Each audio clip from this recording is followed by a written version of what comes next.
Hello there, and welcome to the Cargo Bay, a Star Wars conversation podcast being transmitted to you from a long time ago in a galaxy far, far away. I am Brady C, here with my co-host, as always. Adam a B. How's it going, BC? Oh, it's going, baby. How you doing? I'm good. I'm great. I'm fine. I'm excited, BC, because I'm actually, let me be honest with you for a second, BC. Hey, please, I'd love that. Usually You I try usually to lie keep to me all the time, so some honesty would be good. I try to keep some positivity up top, Sure. at the front of the Yeah, podcast, yeah, keep people yeah, interested, excited, in a good yeah, mood. But I'm of course. scared, BC. I'm a little depressed. I'm in a bad mood Oh, because we're gonna be oh talking no. about the dark side today, BC. I'm nervous.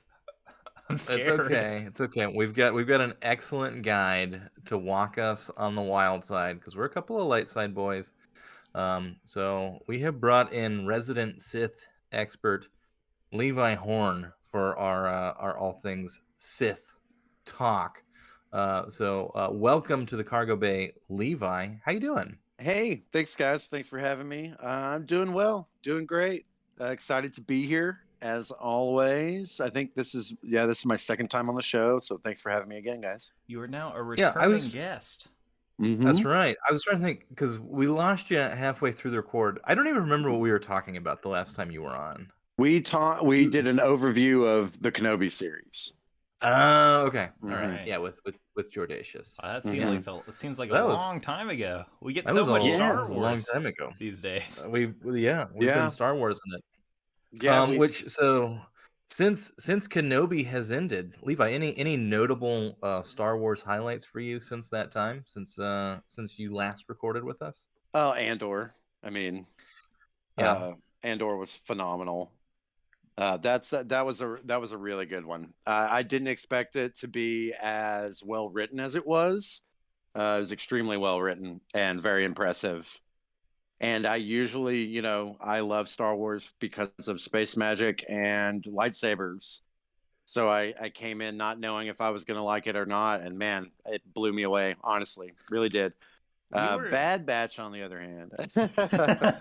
not gripping you quite Um, like the gritty Not spy just thriller that a Andor. riveting plot, but yeah, is anyone else I'm caught is up. anyone else up to date on Bad Batch? Now, I I did get a text message today from a friend of mine and listener to the show, John, asking when we were going to review Bad Batch. And I had to say, John hasn't seen Andor yet, to my knowledge. And I said, hey, listen, I'll catch up on Bad Batch when you're caught up on Andor, all right?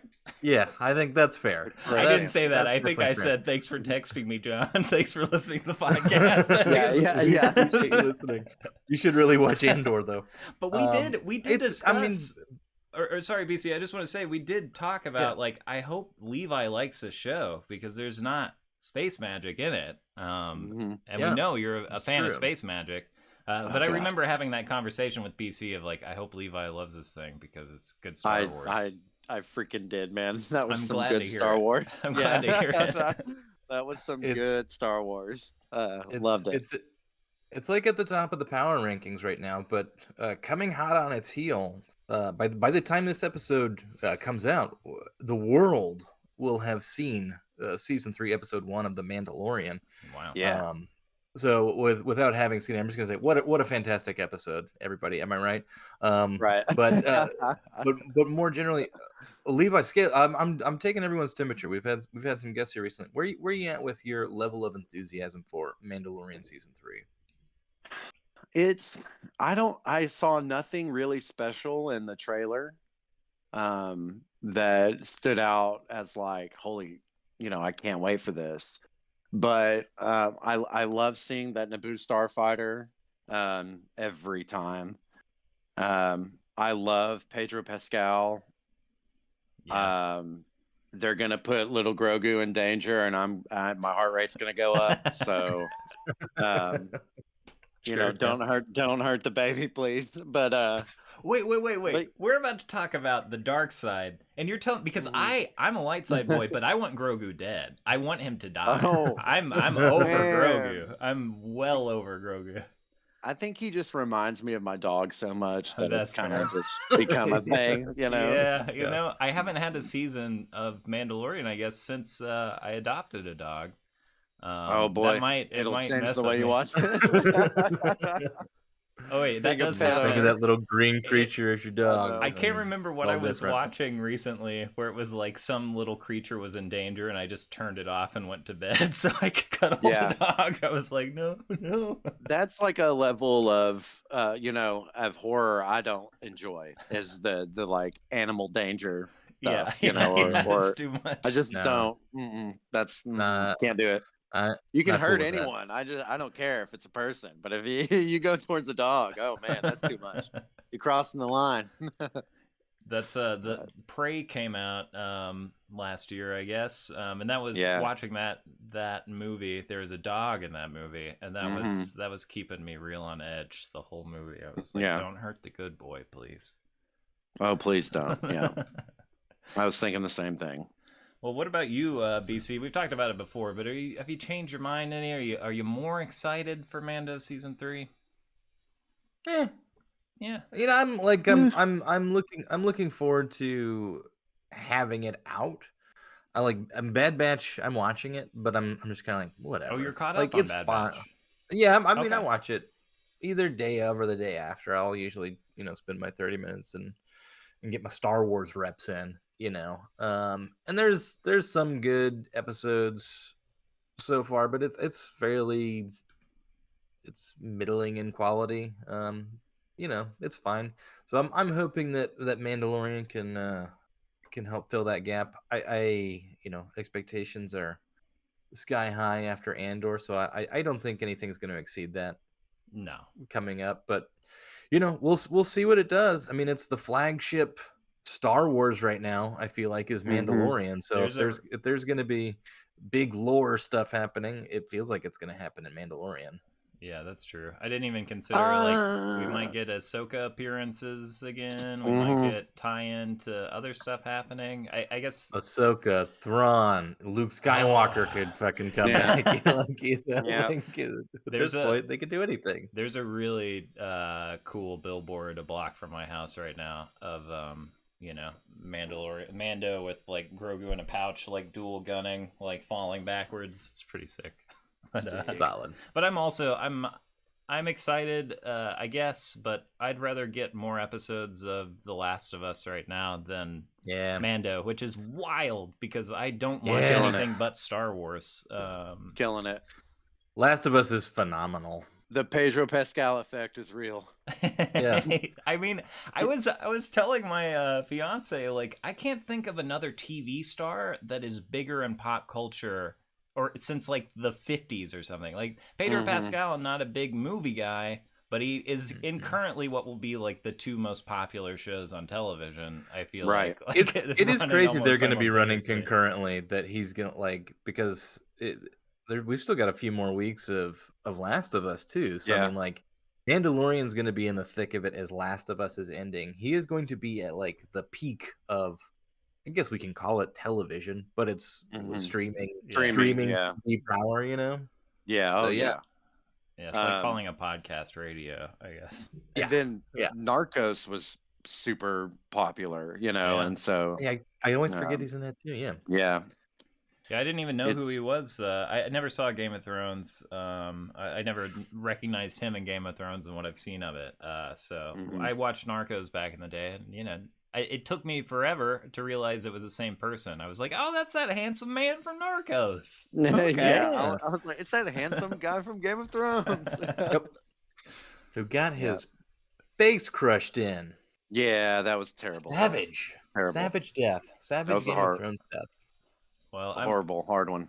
I imagine that Disney will have a good surge of people who are bummed out after watching The Last of Us or The Last of Us ending, just being like, I want more Pedro, and so we'll get even more people jumping on the Mando just come on wagon. over, watch some Mando. I'm always excited to see Carl Weathers. I'm glad he's still around. So looking forward to it. But lots of Star Wars going on.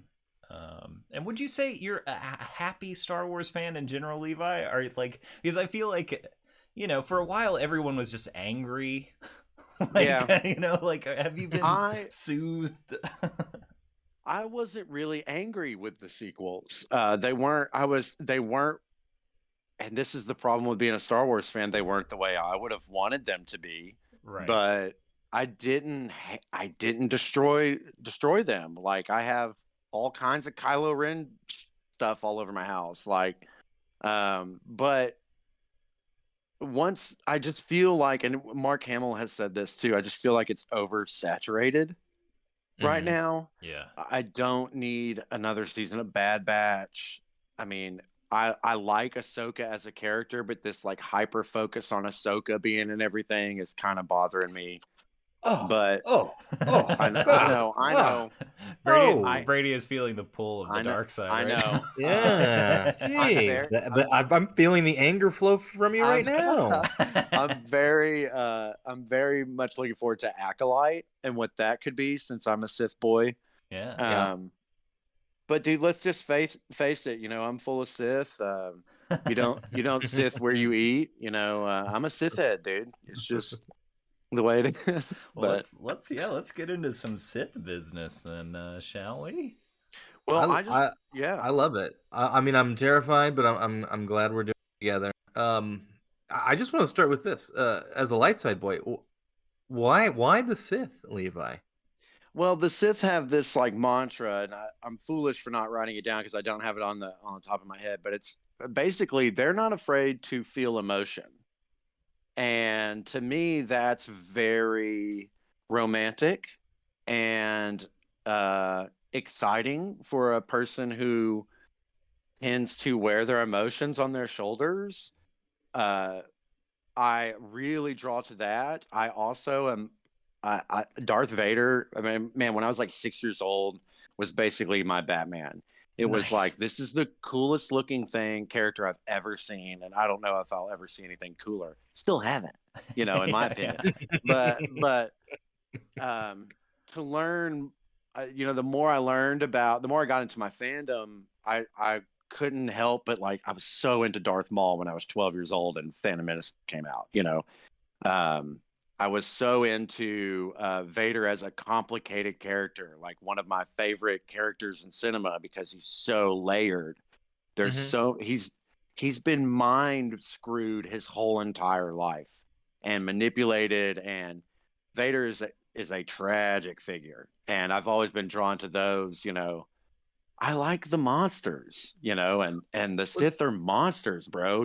But and It's so. interesting to me that I mean, because when I first saw Darth Vader, I said that's a scary, scary guy, right? Hmm. I was afraid of Darth Hmm. Vader, as I think I was supposed to be. Hmm. But it's interesting to me that you were drawn to him even as a 6-year-old, and then I was and like, then wow. but Yeah. and then even Maul too, who is not a character that I was drawn to whenever I saw Phantom Menace. I thought he looked cool, but I think I mean, the visuals of the two of them Hmm. are much more compelling than like Luke Jedis Skywalker. in their robe. You know what I Yeah. mean? Like the Yeah. character design of what they are is much Yeah. more visually striking. I It think that's is. interesting. One of the things that's really neat about Star Wars is the villains are awesome. They're memorable as ever. You had Christopher Lee playing Count Dooku. You've got Ian McDiarmid, who was a like very um, he was a he was a heavily like awarded thespian on the stage. He was a stage actor, and he brought that to And he Sidious. And plays it like he's on stage. It's beautiful. yeah, Like, it is, I man. love I love him that so much. performance in Revenge of the Sith, man. Like, I used to not like the performance that much, but now it's my favorite parts are do it. Yeah, and yeah. Do it. It's Do it. what and keeps me coming back. unlimited power. Like Yeah. my initial response was a little bit like, this is over the top, as I think it Hmm. is, but Yeah. what keeps me coming back and what keeps me smiling watching episode 3 is always his performance. Like, I get so Yeah. excited every time he's on screen And about to ham like it it up. and in the Clone Wars, the cartoon, Mhm. they ham it up too, man, and it's for his character, for Sidious. It's awesome. Like, um But one of the things I want to talk about today is some of the stuff that's revealed in Clone Wars that not too many people who haven't seen Clone Wars are familiar with. Hmm. And dude, the Sith are complicated. Like it's confusing almost on why they're called the Sith So and this Lords is of the Sith. this is So, interesting because hmm I've done some light Wikipediaing hmm for my Sith knowledge. Again, light side boy, I tend not to stray too far into the dark side, but hmm I want to kind of walk through. I guess what is now a very complicated canon and legend history of the yeah, Sith.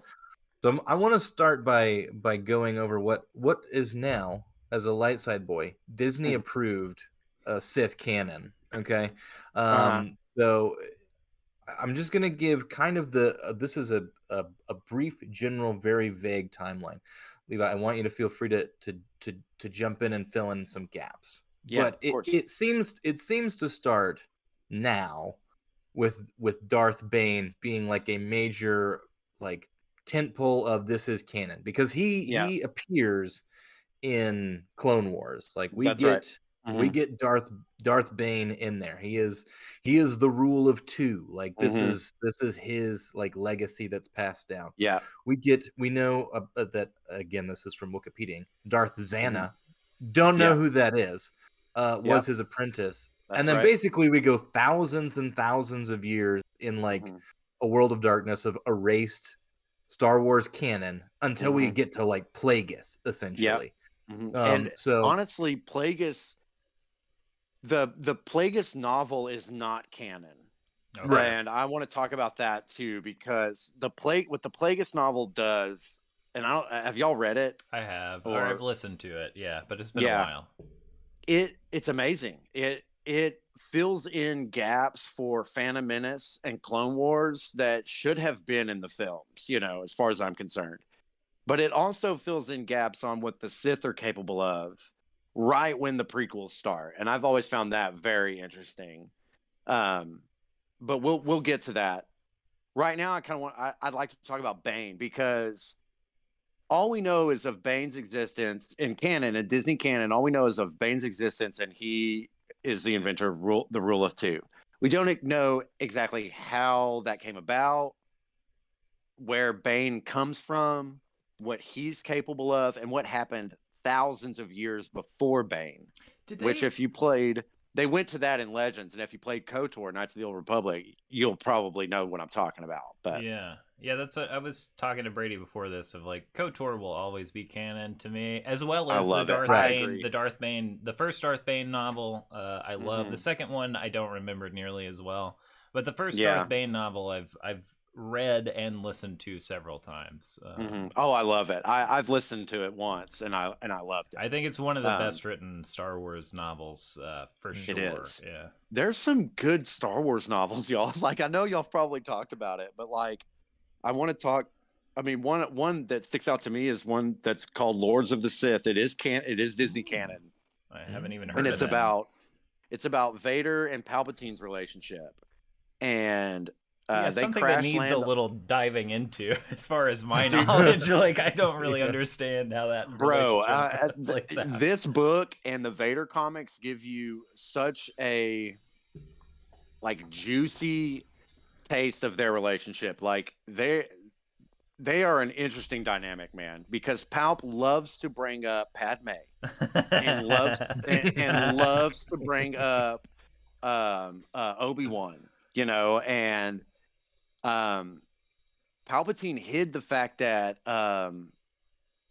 Vader's children were alive, from Vader. Vader didn't know that until um the Death Star was destroyed, essentially. that was Eh, this is one of the most interesting things to me in all of Star Wars, Levi, that's come up recently mhm, because we covered the audio dramas.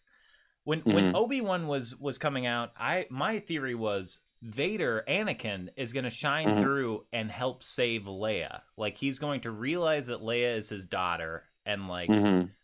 kind of let her escape. And that plays into the canon. In the torture sequence, the door closes. We never see the torture. It's going to play out later when Vader knows that Luke has a sister in Return of the Jedi. That didn't happen. Ooh. But man, I see where that's a cool theory. Your sister. Yeah. It's like, yeah. So I thought it was like a brief, like, he turned light for a second and helped Leia escape would be how that ended. But it didn't. Does Vader...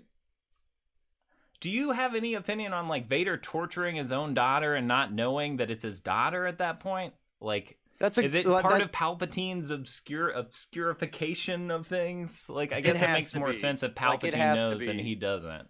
Palp knows. Okay, that helps me a lot. Papa Palp knows, bro. He always does, Yeah. It's like Santa. But no, it's messed up because Vader did not realize that. They haven't covered that part essentially in the comics, the like torture scene of Vader torturing his daughter, but they have covered when Vader finds out who destroyed the Death Star. Oh, and that's and then cool. they cover.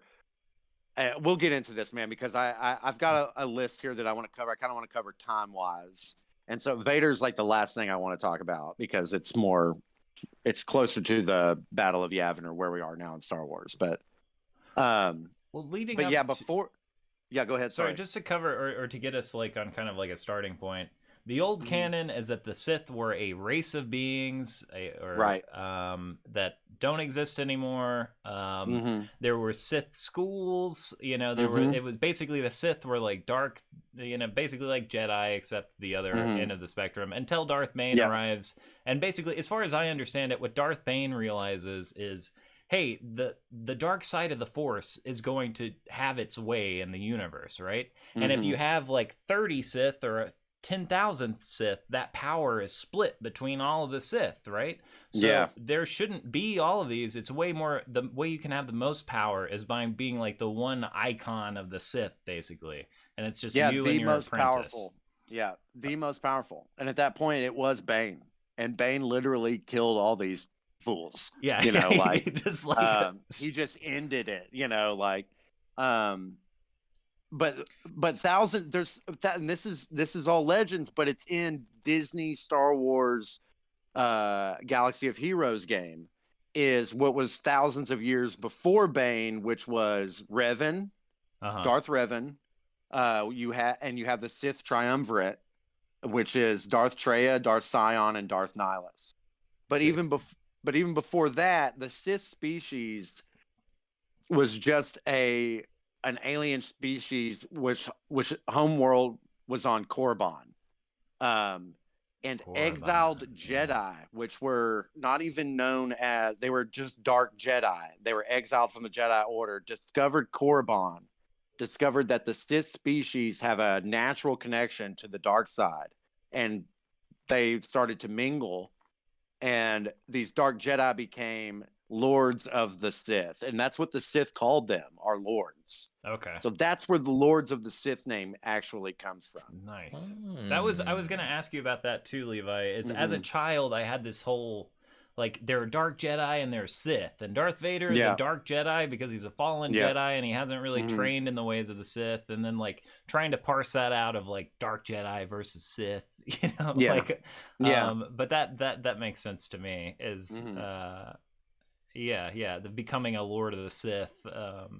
You've already cleared up two major things for me here, Levi. So cool. But we are now saying that most of what this is now is erased from what's official. Yes. Right? All of that I just mentioned is legends. Okay. But that's interesting to me because but Revan and Nihilus and Bane and Traya are all in the Galaxy of Heroes game, which is owned by Disney. So it makes me like, they did it for KOTOR fans. I get that. Yeah. But here's what I found about. So again, some light Wikipediaing. I was like the KOTOR characters I know from Galaxy of Heroes, because that was a super cool team to like grind and get, and like Nihilus to kill someone in one shot and like whatever. So I mean, that was my introduction to them, and they look cool, right? Like the KOTOR Sith look cool. Yeah. Revan is partially canon, but not from the KOTOR stuff. He is passingly mentioned in one of these companion pieces to the Rise of Skywalker. Like his name is mentioned, so like yeah, that's right. Revan exists in universe. Has he got and something he also in Luthen's shop? Yeah, there's you can probably find like one of the sabers or something. But there was a deleted scene from the Mortis arc from Clone Wars that George Lucas was like, that's not how this works, Dave Filoni. So he had it cut, but I think essentially his argument was because for people who don't know, Mortis arc is a pretty like heady, trippy Force episode and like the lore of the Force and what it means. Yeah. And like the dark side is personified, and part of that was going to be having, I think, Darth Bane and Revan personified using the Sun character from the Mortis arc. But George Lucas was like, the Sith cannot Force ghost like that, so you can't do this. Is essentially what it sounded like whenever I read it. Oh, that's classic George. So I want to go back to this. The rule of two, right? Firmly established in canon now. And for anyone listening, the rule of two is a master and apprentice only shall there be, as right. And it is a complicated relationship, to say the least. And once we start talking Palpatine, we can talk about how strictly he adheres to the rule of two, I feel like. But I gotta ask, 1,000 years of Sith silence in current lore, good idea or bad idea for the Sith? So that was Bane's intention, was that you should hide yourself. If the Jedi know who and what we are, and if we're loudly taking things, they're going to know exactly where and what we are. Right. The only way to defeat a Jedi is to betray, basically. It's a really neat little storyline where they talk about how he discovers you have to get close to who the Jedi love, and if you take that away, that defeats the Jedi. And that's why Vader. It's not like Vader learned this from Bane, but that's like why Vader goes after your companions. And then the boy will die, and Rebels. Because that's how you defeat a Jedi. But and Bane knew this. Bane knew about secrecy and hiding yourself, and I think they're known as Benite or Baneite Sith. They're the ones that follow the rule of two. Oh, okay. And Plagueis is also Legends, but Plagueis was a Benite Sith, and his master Tenebris was also a Benite Sith, but it can get a little complicated. Like, this is all very complicated, which is what I kind of like about it, because at a certain point, it's like choose your own adventure, right? Like, which I feel like a lot of Star Wars is. We get to pick what we like. I did want to interject this again from my Wikipediaing, and Adam, I believe, this has come up before in one of our podcasts. There is a Darth Sidious a book that he has published in the Star Wars universe, known as The Secrets of the Sith, which is his tell-all. That he wrote shortly before his death, which is essentially a children's companion book, but it is written from the perspective of Darth Sidious, where he talks about the history of Darth Plagueis. I just have to, I want to bring that up every time that I can, because it is. I've seen those books. Yeah, it is canon that Darth Sidious, because it's Darth Sidious's book, The Secrets of the Sith. Exists, and he talks about Plagueis discovered this form of immortality through transference, a force power that allows to transfer their conscious to another body, using bodies as vessels. I haven't picked it up and read it myself, but apparently Sheev is a heck of a writer. Everyone go check out The Secrets of the Sith if you want to know more about Sith canon. We should maybe do an episode on that at some point. Yeah, I think we probably should get our hands on The Secrets of the Sith by Darth Sidious. I will say, in the episode 3 novelization that I listened to, there's a lot more Palpatine and Anakin in that, and Palpatine is very open. Once there's just longer sequences of him convincing Anakin to come to the dark side. And at some point, he is like, "Yeah, Plagueis was my master. I killed him in his sleep." Like that's like, that's like yeah. You didn't get that. You didn't understand. When I you couldn't infer that. I think it was like no.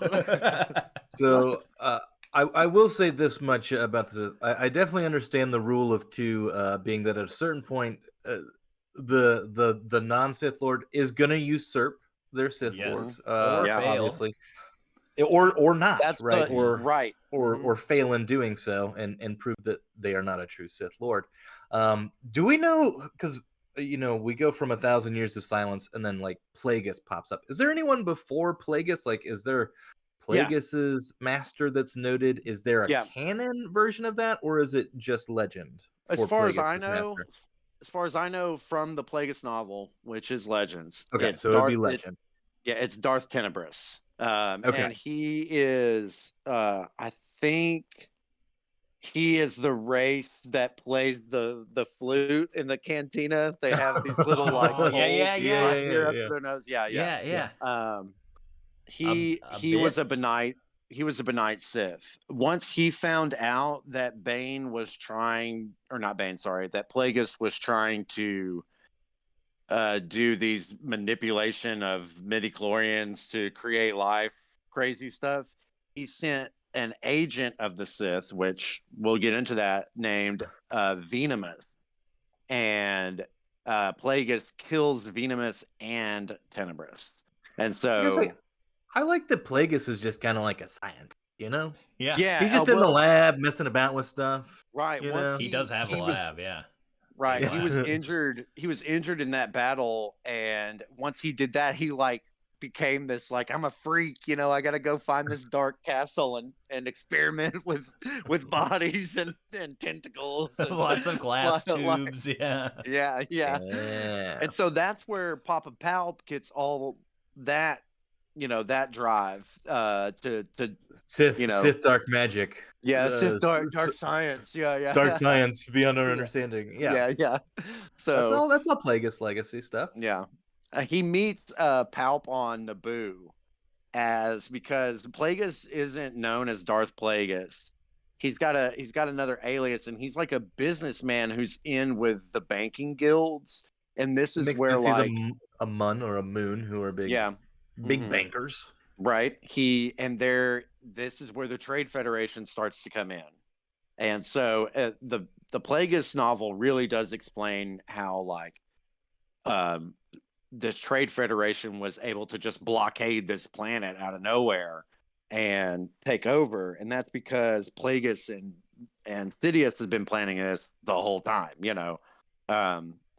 Plagueis saw that Palp was a power-hungry, like sociopath. Yeah, he loves that he's a sociopath. He's like, you'd kill your father, wouldn't you? And he like freak. Does. He like does. I think. Yeah, I think he does. Yeah. Yeah, I think he kills his parents. But yeah, he's brutal in the once Plagueis meets Palpatine in the Plagueis novel, it becomes like a Palpatine novel essentially, and we're introduced to Maul and how Maul is one of the only characters we know canon-wise that was raised as a Sith from like infancy almost, because Maul was taken from Dathomir by Papa Palp. And I want a movie about all this. I want a freaking movie or a Netflix special about Papa Palp and Maul. Maybe that's what the Acolyte is. It's like the dark version of Mandalorian with Sheev running around with a baby Maul in a little bag, Going to Senate meetings. He's like torturing them and stuff, to make them angry all the time. But this is interesting, Levi, because we know that the Jedi are child obsessed. And I just read the Mace Windu novel, Shatterpoint, and it's the only time I've heard a sensible explanation for that. And Mace Windu is basically like, look, the Jedi are against everything that is like human or basic instinct. Like we have to destroy all of those kind of like, human instincts in order to like basically be these these vessels of like the Force and helping people. So we have to get them young so that we can basically deprogram them as real like feeling beings, and like it is about like the cult. It just very much like leans into like, yeah, no, we kill all that, like yeah, and that's exactly what Palpatine was wanting to do with Maul. Only in the opposite Indoctrinate direction. him, manipulate him to hate the Jedi for what? For like, what did they do to Maul? Like, but when he they comes are back the to the picture, intergalactic he space hates police. Jedi. So yeah. But here's an issue. So just like Venomous was a Sith agent for Tenebris, Maul was the Sith agent for Palp while he was under Plagueis. So Maul wasn't. You can have Sith agents, and we'll kind of go into like this with the Inquisitors. You can have other dark side users, but there's really only two bosses, bro. And really there's only one. But it's the one to have power, and then the one to covet power. Yeah. So we're talking like you're talking like the major leagues is where the Sith are, and then you got the farm system, right? You got your minor league. Exactly. You got the minor leaguers, Inquisitors. They're probably AAA. You could get the call to the big show at any given point. Yeah, that's right. Maul was just sitting there waiting. He's thrown 102 in bullpen sessions, and they said, "Come on up to the show. We didn't think you'd be ready this soon, but I just killed Plagueis, and I need an apprentice, and maybe a couple other ones. So I'm going to go talk to Dooku also." What's interesting is during Phantom Menace, Plagueis is still alive. So, Maul.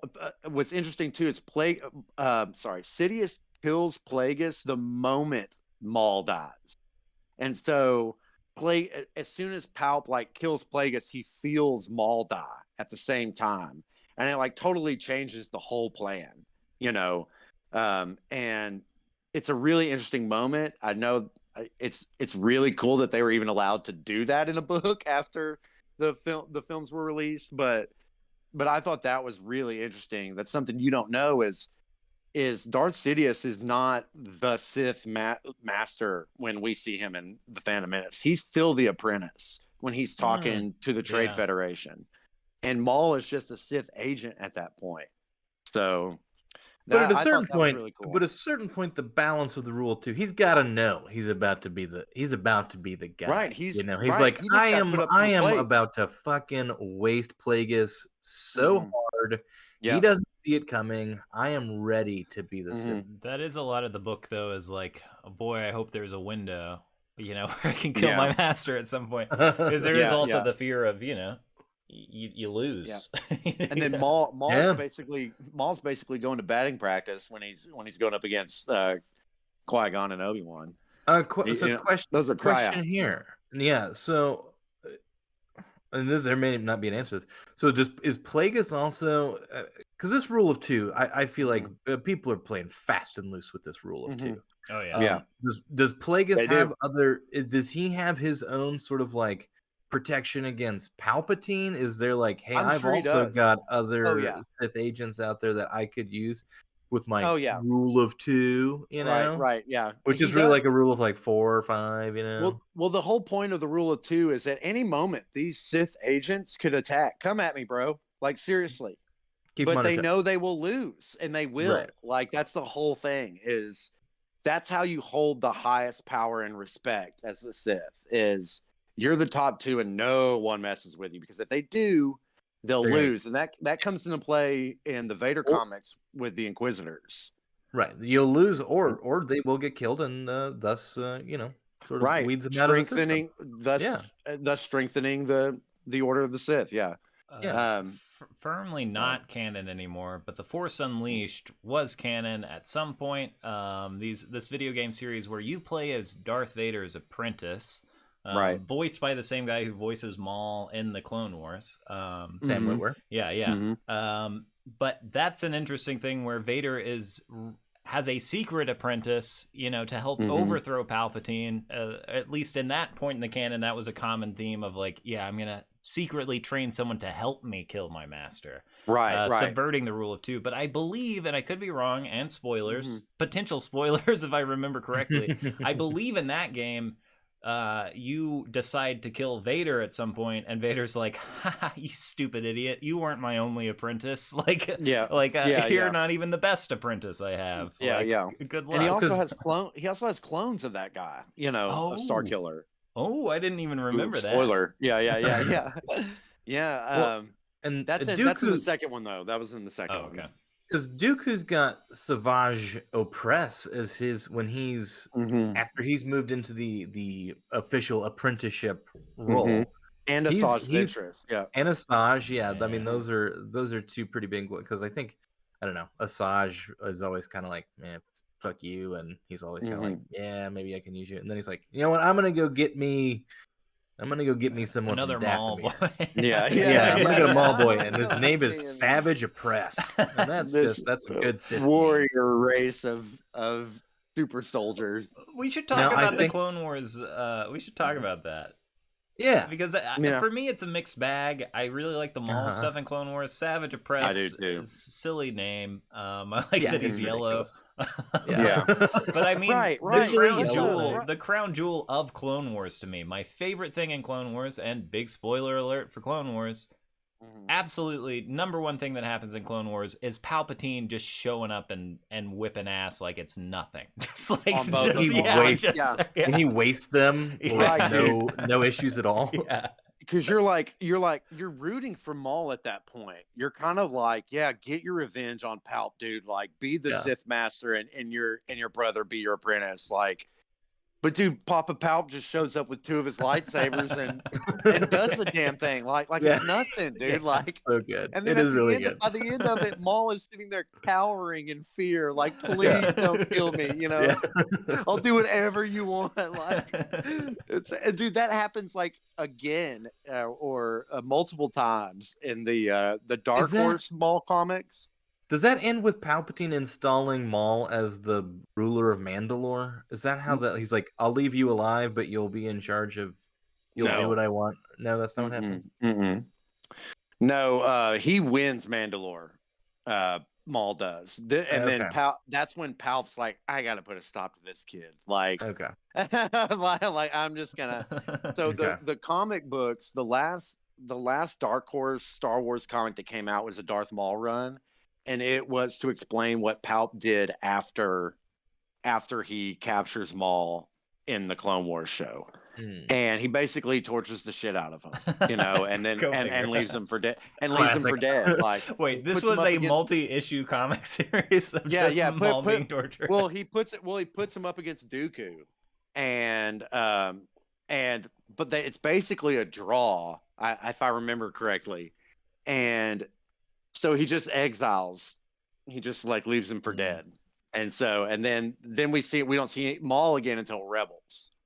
I think Maul probably has the richest animated text. I mean, Palpatine is certainly expanded, but I feel like Maul gets gets like Shakespearean treatment or something. Man, he's one of my favorite he's written for in the animated stuff. It's what I'm missing from Bad Batch is that level of weirdness too. Like the Maul stuff in the Clone Wars is like, oh, this is weird as an adult. Like to watch. Yeah, he's a half spider guy. Yeah, so that's some of that. Turned himself into Star robot Wars, legs. Yeah, absolutely. It is. That was something y'all didn't mention. Y'all didn't bring up, and I was like, the Maul spider. The horror expert Levi, coming in. I think this is a perfect time for you to plug your podcast. Speaking of Star Wars horror, you probably should have done that up top. So I'm a horror nerd. You guys know it. I try to watch like 3 horror movies I've never seen before a week. Awesome. It's really hard to do, but I've been keeping up over the last like 6 months doing it. And we have a podcast called Well Adjusted. It's the Well Adjusted Horror Podcast. We're on Twitter. We share stuff daily. We're on top of the new, latest horror news, and we share horror history. We just got a Patreon, which is really cool going. Oh, nice. So you can support us if you feel like. You'll get like an extra episode a month. You'll get access to our Letterboxd accounts. You can see all the movies we're watching weekly, and what we think about those. And there's other fun stuff too. So Well, comes highly very recommended excited. for me, someone who watches approximately 10% of the movies you talk about, but still listens to every episode. Yeah. I love that, Adam. Thank you. I think I don't know. I listen to a lot of podcasts that have to do with stuff I'm never going to watch, but they're still very enjoyable conversations, even if you don't watch the movie. Is what I'm saying. Oh, I do it all the time. I do it all the time. Yeah. So don't worry. When it's really riveting, I will pull up a trailer, though. Oh, I know that. Yeah. Also, get on IMDb and just kind of look at that plot summary real quick. Yeah, look at that meta score, maybe. But yeah. Who I want to ask y'all a question. Please. Who I know you're light side boys. Yeah. But who, if you could pick one, who's your favorite Sith? Ooh. AB, I'm going to defer to you. I immediately want to say Darth Jarek, if he counts as a Sith, although I believe in the canon he is a Dark Jedi, not technically Sith, just because of the way things were worded in the 90s. Right, that's post Return of the Jedi, right? Yes, yeah. Is that Crimson Empire? This is Star Wars Jedi Knight, the video game with live action cutscenes, and he's really corny. I've seen that. Yeah, I like him a lot. He has like weird makeup whiskers that like come off the side of his face. Down here. Yeah. That's true. Yeah, there's also. It's dope. I don't know if they count, but there are the guys in Shadows of the Empire who one is a floating torso, and there's a like little goblin that is on his shoulder with the lightsaber. Yeah. They both fight together. Wow, I don't know. I'm totally blanking on that. I have no idea what that is. That's awesome. So I like the bad 90s video game Sith, but I mean, in general, the true answer is Palpatine. I'm a huge Palpatine fan. Awesome. Yeah, you're a Pal boy. I love Palpatine can do no wrong. Palpatine could be more absurd than he is, and I would still love him. All right. What about, have you had time to sit on it, VC? Yeah, I think I have. I mean, my initial instinct was Vader, which is I'm basic. I'm a basic bitch. You know, like basic is right. The Beatles are fantastic. The Beatles are a good band, you know.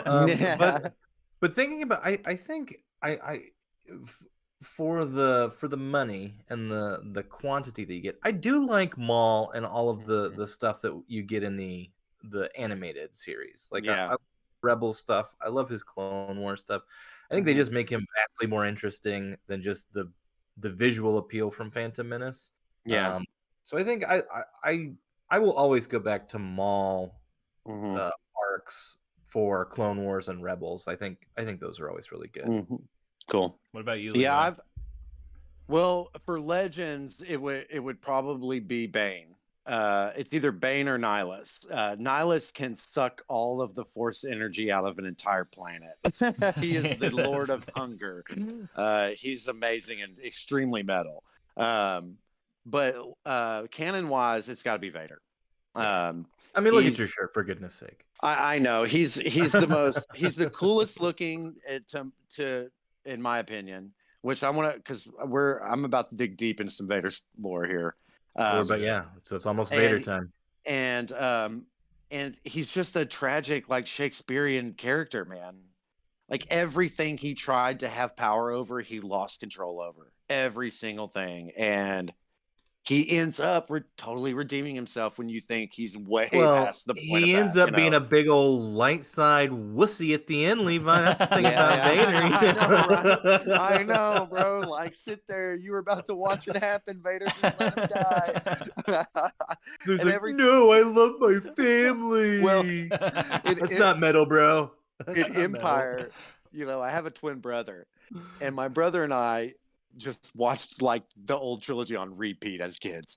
And in Empire, Tyler would always turn to me and go, would you take Vader's hand if you're Luke? And I'm always like, oh yeah. I'm like, we're gonna kill the Emperor, Dad. Let's do it. I was like, we are going to roast that dude. I would love to see like an expanded like otherworld story about that, where it's not dealing with like the actual conquering, it's just dealing with the fallout of like the Emperor is dead. I'm still firmly on the light side and you're on the dark side. We now own the Empire, like, and then just like parental bickering, like, yeah, about, like, yeah. They're really trying to democratically run the Empire. Yeah. You know? I have to prosecute your friends, son. I don't. No, father, no. They just went to go get some power converter. Oh man, but so Vader's armor in particular. So this is all from the comics. I'm a big Marvel Vader comics guy. Awesome. Yeah, this is new later for me at least. BC. Yeah, I've just started Vader's first arc or first run of comics. This is the second run I'm going to particularly be talking about. This is the 2020-2021 run. Vader's armor is apparently like retro and antiquated as hell, and Palpatine did that on purpose. Like, Palpatine punishes Vader in every little way he can for losing to Obi-Wan on Mustafar. Like, so he wants to remind him of his loss every day. And so he gives him antiquated armor that literally pokes and prods at him and has to be shoved, you know, he has a tube going down his throat. Like, he could have been like General Grievous and probably would have been more powerful, you know, but Palp was like, no, you really messed up, dude. That's a great detail. I've never heard that before. That's awesome. Palp makes him find his own lightsaber. And we learn how that is done. How you make a lightsaber red? He has to basically steal a kyber crystal from a Jedi who was in hiding from Order 66, and then make the crystal go through pain. So you crack it using the Force, and it's bleeding, and that's why it's red. Okay, and so that is canon. I had heard about the tortured crystals, but I didn't know that was canon. Okay. Yeah. So Vader gets punished for after that, Vader also gets punished for losing to Luke on Cloud City.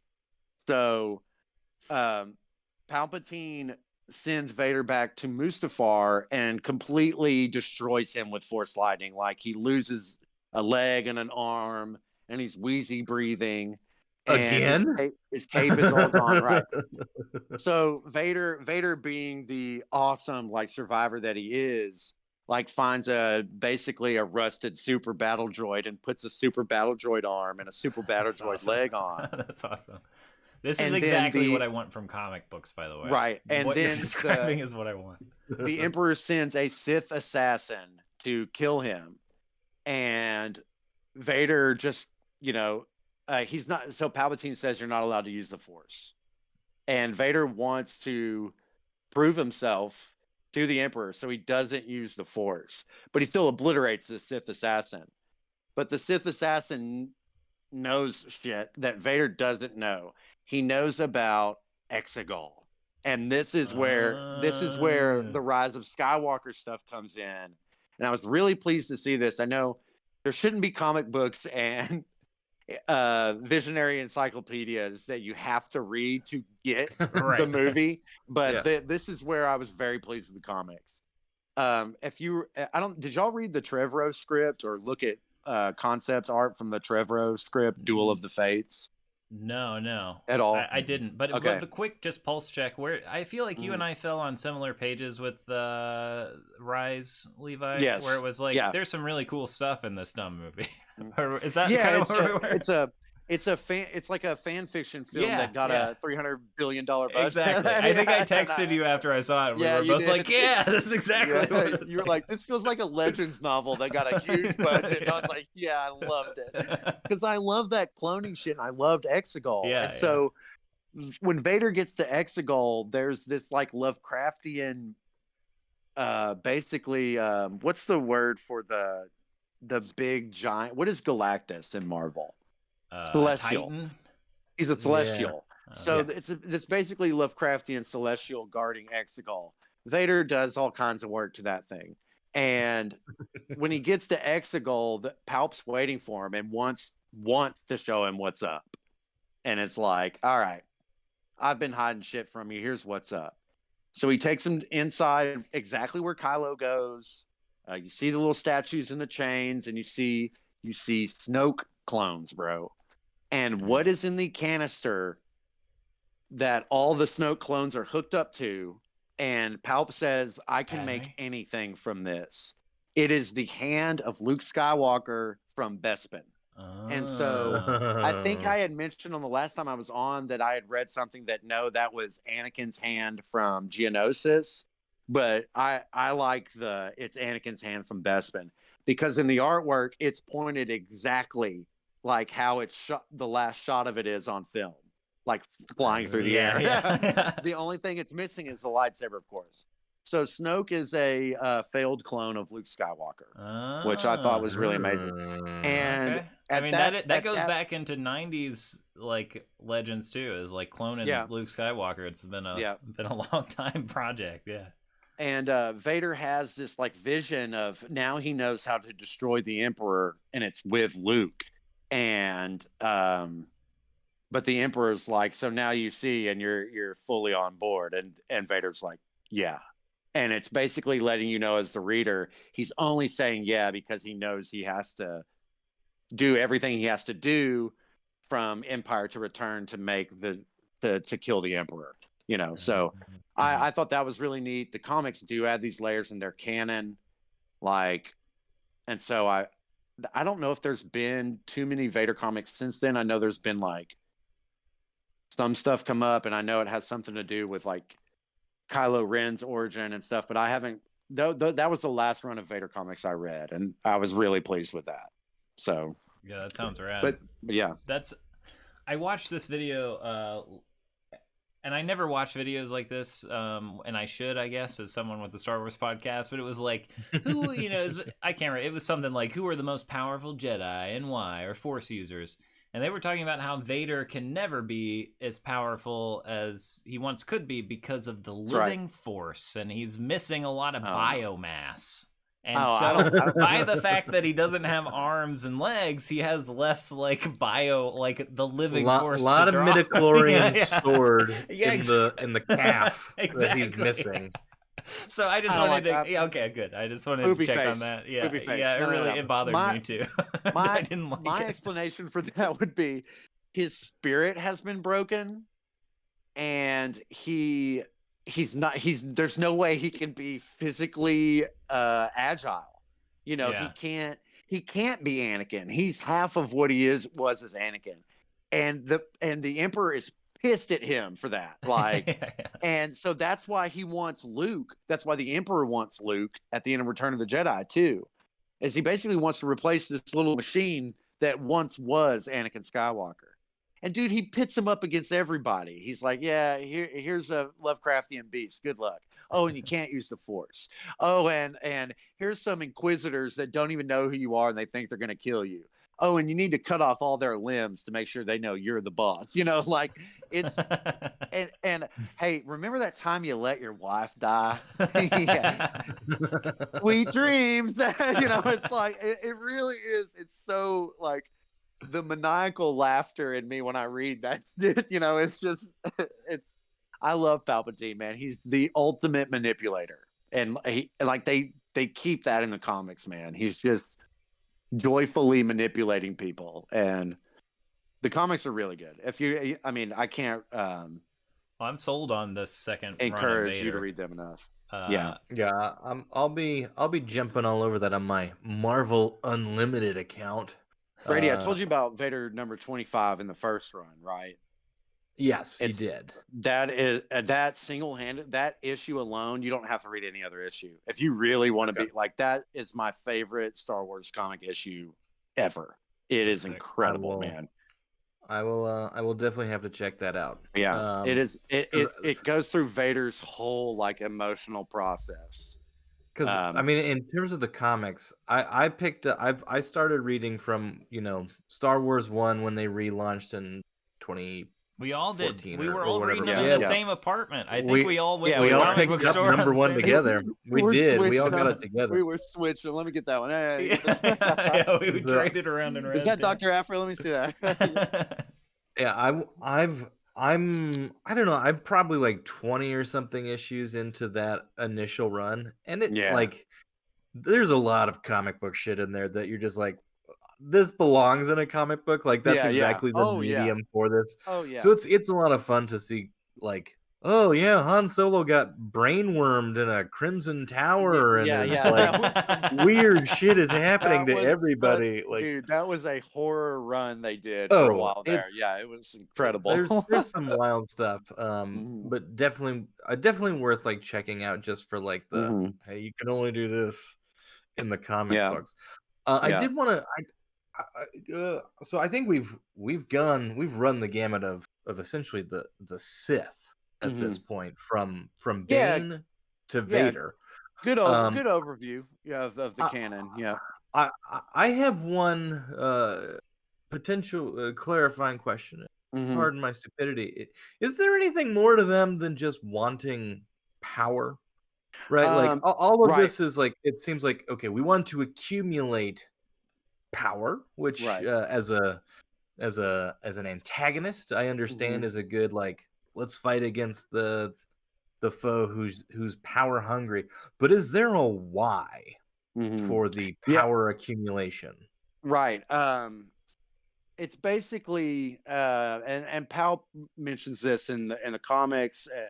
Tenebris mentions it to Plagueis, I believe. Bane talks about it. Their mantra is will answer that question, which is essentially pain leads to hate, hate leads to anger, anger leads to power, power leads to the breaking of my chains, the force shall set me free. And so it's a deeper Mm, thing than I don't know, and I don't necessarily like want to go into the philosophy of what breaking your chains and the force shall set me free means, but and to me you can easily say that all they're looking for is power, but there's an end game to it apparently, and mm. but I don't, it seems to me like even with Kylo, who's not a Sith, their end game is just absolute control over Right. every corner of the galaxy. But that's everybody's end game, it seems like, and that's why it's Star Wars. Everybody just wants to rule the galaxy, and so um, That's my I, favorite I in think it's more than that. But yeah, I can't. I don't know what breaking of the chains actually means. I feel like it's the most ripe for story exploration in terms of adding layers to some of to the Sith lore, which Mhm. maybe that is part of what Acolyte will do. I mean, I feel like Oh man, Thrawn is the best kind of yeah. expansion of that ever, which is like, hey, I'm gonna work with you, Palpatine, because there's something bigger than both of us out here, and I'm just here to Hmm. study you because Hmm. there's like whatever it is, the Yuzong Vong or whatever it winds up Yeah, I being in love. old Right. Oh canon, man. but it's like, yeah, there is a bigger danger than you can ever imagine, so you better have your Hmm. power, Palps. Hmm. Like, I feel like Yeah. I think that's interesting too. I think it would be interesting for them to start to flesh it out, and it does almost feel like whenever they do the canon versus legend, which we've been talking about, it's like they're cleaning house on a lot of stuff to clear the way for like okay, let's create fertile soil from which we can start to tell stories, right? Because there's a Hmm. lot of cool and weird shit. Hmm. If you go through some of like the old Sith legend stuff, where you're like, a lot of Yeah. that's really weird and really cool, but it seems like Hmm. they're like, let's take it out and then start to reintroduce things as it fits our loose vision of whatever Star Wars is going forward, which I guess Dave Filoni is in charge of to some degree, as like Yeah. the chief visionary officer of the Star apprentice Wars. of Lucas. Yeah. Yeah, Yeah. he really He is a real is, yeah. do with those guys. And he has ascended the throne. It feels like, and he's got John Favreau as his apprentice, who's always trying to overthrow him with episodes of Mandalorian and stuff. Um, but yeah, I think to me it's like I understand that like the hunger for power is a good like it's a good foe to put in front of your hero, right? Like Hmm. they're a power hungry force for Hmm. evil that because in the broadest terms it's space opera, right? It is good versus evil. Um I think to me, like the extension of it, which is what I crave as like an adult Star Wars fan, is like, well, let's start to introduce some more motivation into the Yeah. power grab that they're interested in. I think having like, the why of the power grab would be interesting too. If like, is there an actual force outside of that like the Sith would be afraid of, that they're like, well, we need to amass as much power and hmm control as we can so we can fight X, Y, or Z that we know is out hmm there. But I mean, and you mentioned it earlier, Adam. The Yuuzhan Vong are an amazing adversary for any Force user or anyone in the core galaxy that we know. You know, the Yuuzhan Vong come right, from like the unknown regions where basically the Sith come from, which is the Chiss, sorry, Yeah. which is Thrawn's species. Um, I'm hoping Acolyte will give us something like that, Brady. I really do. Because I've thought the same very thing. How boring is it that we only have an adversary that just wants power? I You agree know? with both of you on this, but I also like in the real world, what is it that drives tyrants other than right, like blind Right. yeah, grasp at power? Exactly. Like, Yeah. like hmm so I agree, yeah, but I think that's where Vader is. I mean, that's why Vader is interesting, is that he craves power in order to prevent the pain of loss. hmm Whereas like that's not a motivating factor for other Sith. It's just like hmm it is. I want power. There's nothing Yeah. in Palpatine that's like I want to save this or like I want to No, create this. no. Well, Palpatine's just a serial killer. He's Jeffrey Dahmer, yeah, dude. Yeah. Like seriously, like he just I wants, mean, and it's you not like American politics where it's like, oh, I want power so I can corrupt the financial systems to the benefit of other people, Yeah, like, or Palpatine's to Yeah, already my yeah, friends or got whatever, a like where living I wage. can, yeah. yeah, I can bend that to my will. Like he didn't care about that. I think it would be, I think it would be fun to explore. Like, what if there is an ulterior motive to be like, or what could that possibly be in terms of hmm like why? Yes, power, but power and you hmm know to Power put Yeah, and and really what? good tunes. yeah, sweet Yeah, damn, yeah. to We got the create the power. greatest prog rock The band and best control the jizz minds of our wailers. audience. Da-da-da-da. Yeah. I got the power. Dun, dun, dun, dun, dun. Speaking of power, before we exit out of here, Levi, Mhm. I asked you for a power ranking Yeah. of the Sith. Now, hmm I said power at your own discretion. This hmm can be Yeah. popularity. This can be hmm actual force power, strength. hmm But do you have a top five Yeah. in Sith power rankings? Yeah, they're gonna be Legends characters, Okay, all because right. as we all know, those guys are OP, and Yeah. they Escalated really are. after Yeah, after yeah, Palpatine. We got to raise the stakes. right. So I would put Palp at number 5, Okay. as far as power rankings. His ability to manipulate others is what makes him powerful.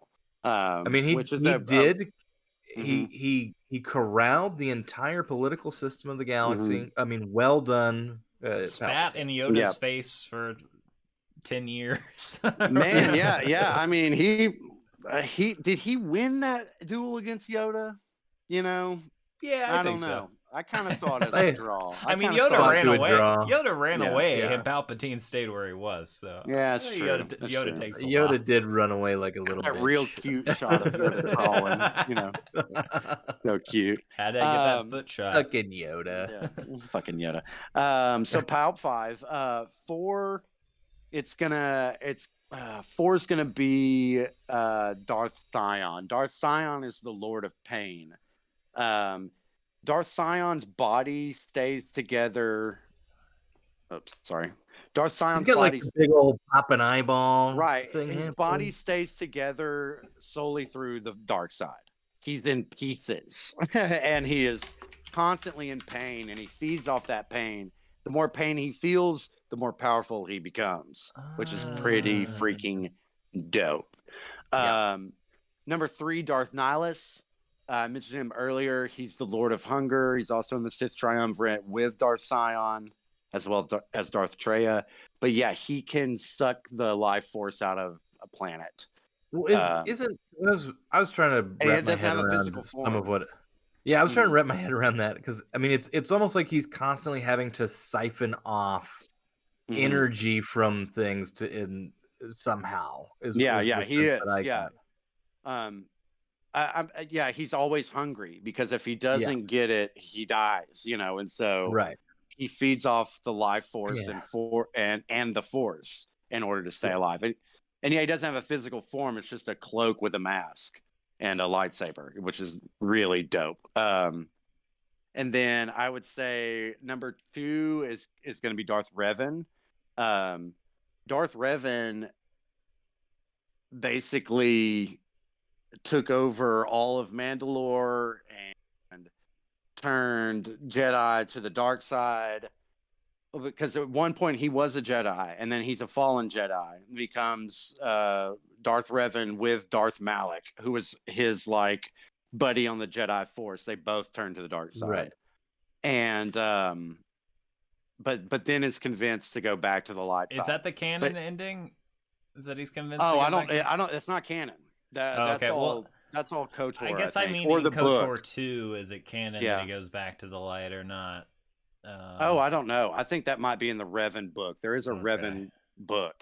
That is an incredible minor spoilers. Mhm. The coolest thing that happens in KOTOR is that you yourself are confronted with a situation of, wait a second, the Jedi have been fucking me over this whole time. Like they've been Yeah, turning me yeah. around. Maybe I am Yeah, going to the yeah. dark side. Like Yeah. maybe, And that's essentially what It's happened like- to Revan. Yeah, yeah. But it's just one of the more compelling stories in Legends, and if they don't do a movie centered around him, they're missing out on some major money, I think. But um, so that leaves number one, and of course, Darth Bane would probably be my most powerful Sith. He DB, the OG. he completely destroyed the Dark Brotherhood single handedly, and made it to where there were only two Sith left, and so I think Bane's number one power rankings. he gets So in the second book, he goes into the Sith temple and he gets these like leeches on him in a trial. oh yeah, That like oh yeah, coat him in this armor the that's also like crustaceans, that's yeah. also They like feed sucking his power away while they protecting. feed off his midichlorians and the dark side, yeah. But they the more pain like he feels, the more like agitated they become, and so like it's really cool, dude. Like I read about that stuff when I was a kid. They had that, like, I got a Star Wars characters glossary book, and like right after Attack of the Clones was released, and it had Darth Bane in it, like that, where he's covered in all the crustaceans. They made a That was cool. really cool. They made a cool action figure. I got the Darth Bane book from a Target in Hot Springs, Arkansas, and I remember Nice. feeling very dirty. Mm. Yeah, I was like, "Am I really about to go to the dark side for 300 pages?" Like, I don't know. That's where I got that encyclopedia of characters. It's called Star Wars: The New Encyclopedia of Characters. I'm sure there's another one now, Yeah, it's but this probably came out in there. like 02, and I got it in Hot Springs. Good Hot old Springs, a good place birthplace. for Star Wars. I remember getting some Star Wars Mhm. things in Hot Springs. It was alive and well there, that's for sure. But yeah, well, that's so Vader. If you put Vader on a list somewhere, Levi, where do you think he'd fall? Would he be 6? Would he be 20? ooh, well, well, to me, just because of he's got to be right under Palp to me. But there's arguments that Dooku could probably defeat Vader. There's arguments that Maul could defeat Vader. I mean, I think we got to go back to the fact that under Darth Vader, the Sith end, right? Yeah, I mean, is there a weaker Sith? I think is the argument we should be having.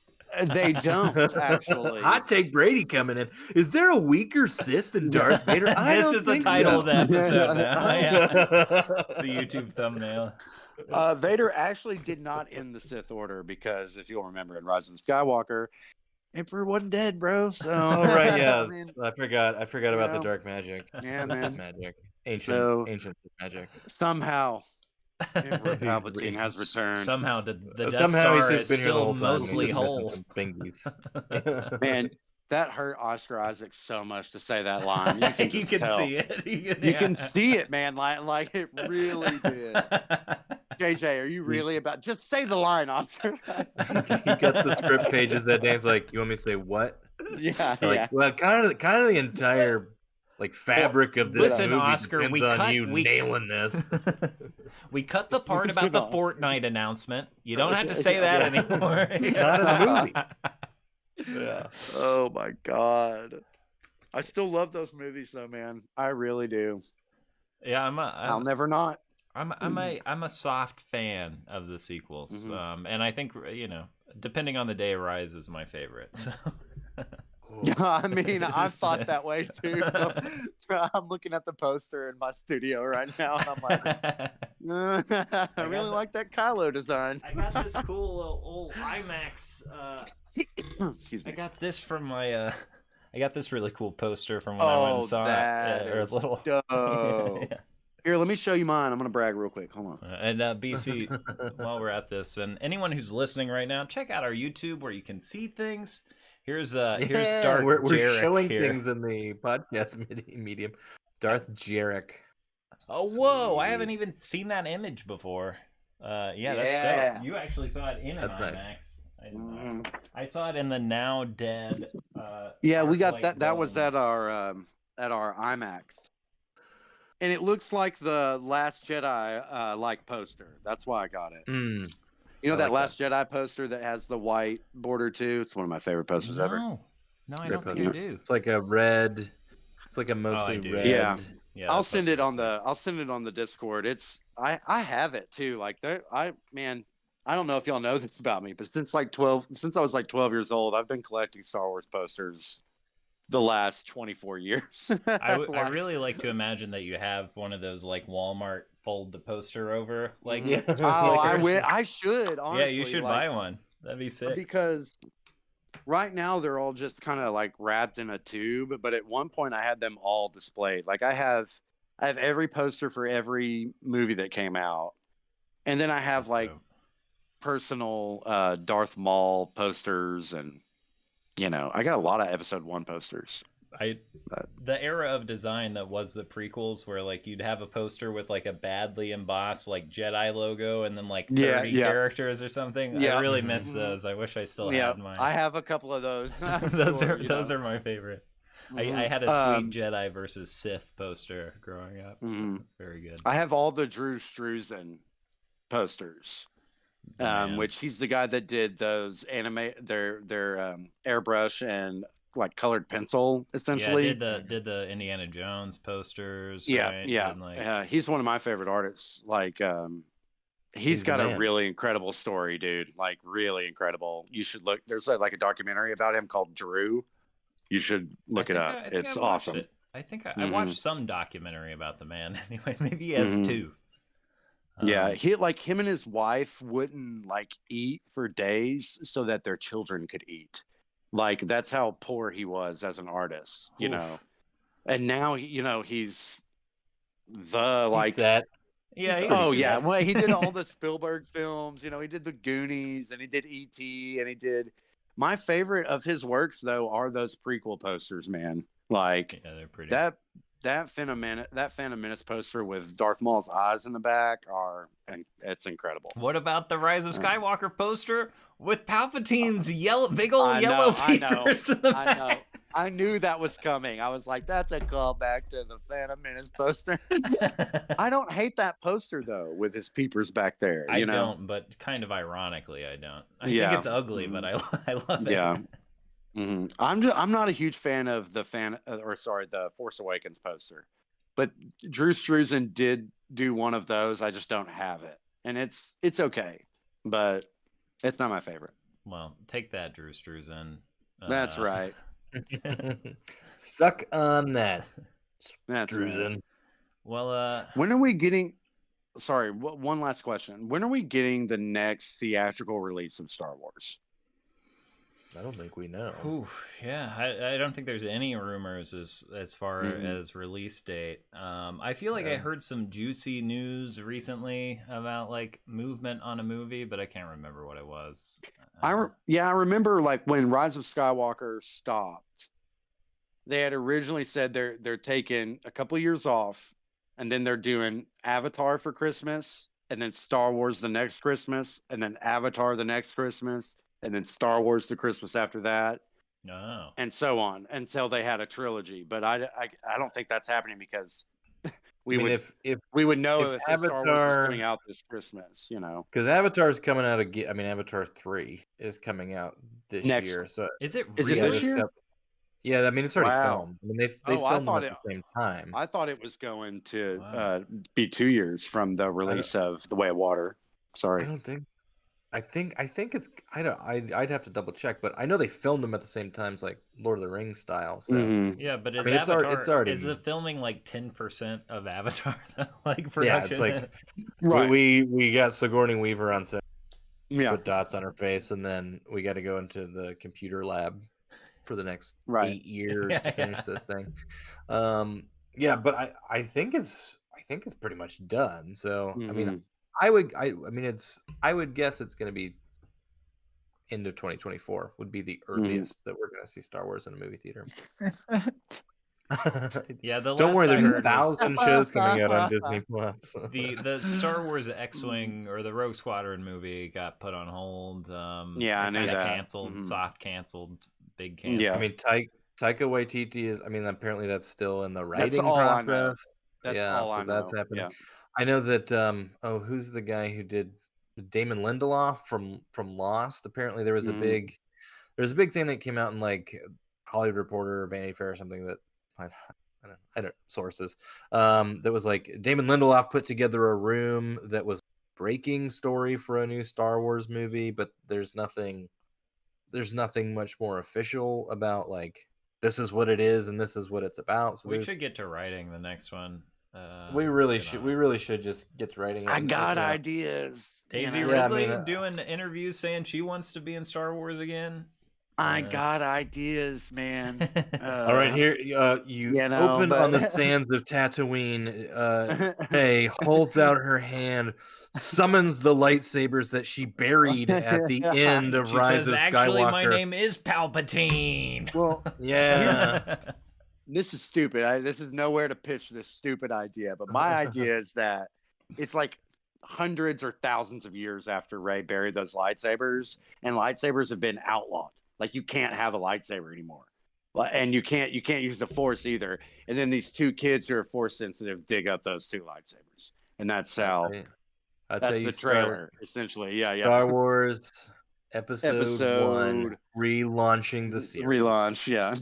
But I do. A hard heard y'all- reset on the I episode do think we count. got to go thousands a year. We got to go a far distance. I don't want to see sequels. I'm good on that. Advance it. I mean, I heard you it will guys- still be a long time ago, but it, not as long.